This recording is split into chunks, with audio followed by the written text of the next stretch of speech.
Hello students, welcome to my channel. আমার চ্যানেলে নতুন হয়ে থাকলে আমার চ্যানেলটিকে অবশ্যই সাবস্ক্রাইব করে দিও, সেই সঙ্গে অল নোটিফিকেশানটি অন করে রেখো। আজকে তোমাদের কাছে যে ভিডিওটি এনেছি এটি বাঁকুড়া বিশ্ববিদ্যালয়ের সংস্কৃত সাজেশন সেমিস্টার 2 এর মেজর ও মাইনরের জন্য খুবই গুরুত্বপূর্ণ প্রশ্ন। প্রশ্নটি হলো, ভারতীয় সমাজ জীবন ও সাহিত্যে রামায়ণের প্রভাব আলোচনা করো। উত্তর দেখো, রামায়ণ শুধু ভারতবর্ষে জাতীয় মহাকাব্য নয়, আদি কবির আদি কাব্যরূপেও তা প্রসিদ্ধ। বিষয়বস্তুর বৈচিত্র্য ও গৌরবে এবং সৃষ্টির বিশালতায় এই মহাকাব্য আজও অনন্য। মহাকবি বাল্মীকি তাঁর আপন মনের মাধুরী মিশায়ে এই গ্রন্থটি নির্মাণ করে শাশ্বত কালের জন্য মহিমাময় সুস্বাদু ও পুষ্টিকর মহাপ্রসাদ রেখে গেছেন। তার রচনার ভিতর দিয়ে ভারতবর্ষের জীবনাদর্শ ও হৃদয়াবেগ চিরন্তন সামগ্রী হয়ে উঠেছে। বাল্মীকি রামায়ণের কাহিনী ও তার সুমধুর চরিত্রগুলিকে এমন নিবিড়তায় আমাদের প্রাণের বস্তু করে তুলেছেন যে শতাব্দীর পর শতাব্দী ধরে ভারতের আপামর জনসাধারণ তাতে চির অনুপ্রাণিত হয়ে এসেছে। রামায়ণ একাধারে ধর্মশাস্ত্র ও মহাকাব্য। এটি ধর্ম, অর্থ, কাম ও মোক্ষ এই চতুর্বর্গের রত্নময় আধার। মহাসমুদ্রের মতো তার গভীর, শ্রুতিমনোহর ও হৃদয়নন্দন। 1 নম্বর, সমাজ জীবনে প্রভাব। বাল্মীকি তার অনন্য সাধারণ প্রতিভা বলে রাম সীতার মাহাত্ম্যভাবের গভীরতায় এবং ভাষার প্রাঞ্জলতায় এমনই হৃদয়গ্রাহী করে তুলেছিলেন যে ভারতের আবাল বৃদ্ধ বনিতা তাঁর দ্বারা চির অনুপ্রাণিত। রামের অসাধারণ পিতৃভক্তি, ভরত ও লক্ষ্মণের অতুলনীয় ভ্রাতৃভক্তি ও সীতার অনুপম পাতিব্রত জনমানুষকে মুগ্ধ করে এবং অনুপ্রাণিত করে। ত্যাগের মহিমায় এরা সকলেই স্বমহিমায় ভাস্বর।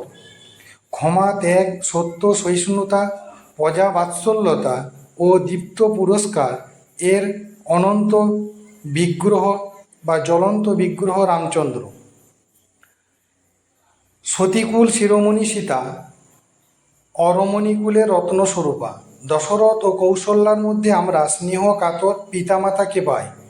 আদর্শ প্রভুভক্ত হনুমান সকলের নমস্য।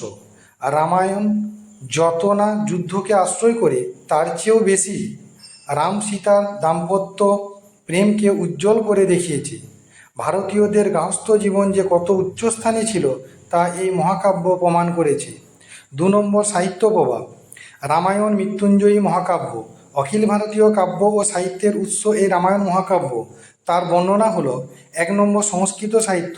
পথিতযশা, নাট্যকার ভাসের প্রতিমা ও অভিষেক নাটক, মহাকবি কালিদাসের রঘুবংশ, ভবভূতির মহাবীর চরিত এবং উত্তর রামচরিত, ভেট্টির রামায়ণবোধ বা ভট্টিকাব্য, কুমার দাসের জনকীহরণ, মুরারির প্রসন্ন রাঘব, ভোজের চরমপুরামায়ণ এই সুবিশাল সাহিত্যকীর্তি উপাদান রামায়ণ থেকে সংগৃহীত হয়েছে।